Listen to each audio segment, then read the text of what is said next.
I want to have a really quick conversation with you because I know there's a lot of hair care tips going out, lots of commentary about hair care, and there are people that are discouraged. They're like, I don't know who to listen to, so I'm just going to do my own hair.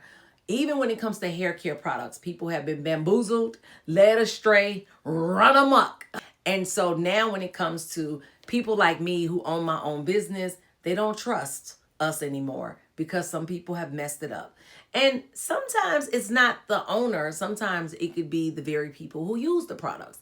And that's unfortunate. So why don't we take a deep dive or at least go halfway down the rabbit hole on what the issues are. Let's start with professional hairstylists. So as a professional hairstylist, they have different opinions. You may go to one professional who says this and another professional who says something completely different.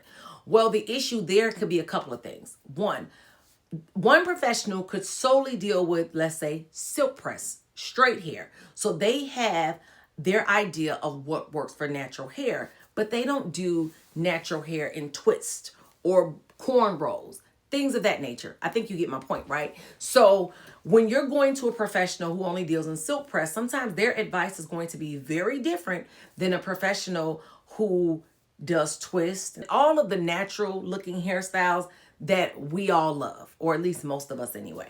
So what I like to compare it to is a doctor. You can have a doctor that's in the same profession as far as like you got one gynecologist and another gynecologist. I'm talking to the ladies, fellas, so hold on a second. Well, you may have that doctor tell you something different than the other doctor. And you're like, wait a minute, my other doctor said, so I don't know who to listen to. Well, I always say listen to your body. But my point with that being is professionals are going to have difference of opinions, and then there's going to be some things that they agree on. What I would say is if you're going to a professional about your hair, let's say you're going to a professional to talk about your 4-type hair, but you've only seen this professional do 3-type hair. Well, they may not know as much about 4-type hair, or you've only seen this professional do fine hair because that's what they specialize in. Well, if you have a lot of density, they may not be able to tell you a lot about your hair. So opinions could differ when it comes to the hair type, your hair texture, your density, and also your porosity. That's with anybody. Now let's talk about influencers. I take my advice from influencers with a grain of salt. I love influencers. I hire them for our business, but the reason they're hired is to show you how the product works on their hair type, texture, density, and porosity. That's the goal, so that you know what style you can accomplish using these products.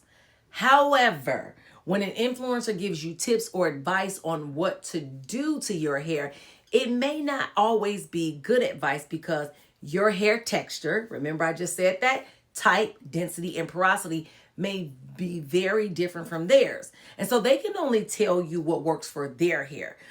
As an influencer, influencers don't do other people's hair. Even if they did their mom's hair every now and then or their little cousins, it still would not equal up to a cosmetologist who professionally does hair on a day-to-day basis and has seen hundreds and hundreds of clients with different hair types, textures, different density, and different porosity. So I always say, eat the meat and throw away the bones. Now that we've talked about professionals and influencers, I want to get into something else. When somebody is marketing products to you, you have to first ask yourself, why are they marketing these products? They may not sell them, but what would be the purpose? Now keep in mind, there are people who get on this app and they do give you hair care advice, but then they always have this product saying, use this. Well, that always makes me think they're selling the product. They're getting paid to promote that product. Why else would they do it? Or maybe they want to be noticed by that business, which again is why they're promoting the product. So not all the time does that mean that the product will work for your hair just because they have a large following and they are not a professional. So that means that they haven't went to school and studied about hair or the scalp. They're just promoting a product that may have worked for them, or maybe because they're getting paid to promote that or hoping to get paid to promote those particular products. These are all things that you need to take into consideration when you're listening to all of the around you. That confuses you, and now you don't know what to do with your hair. Like I said, There's a lot of information out there, so you have to take some things and then you have to throw some things back. Well, I just want to break down some things for you when it comes to this hair discussion because of all the information that's out there. I hope it helped you. Let me know in the comments, and remember to always keep it cute and healthy.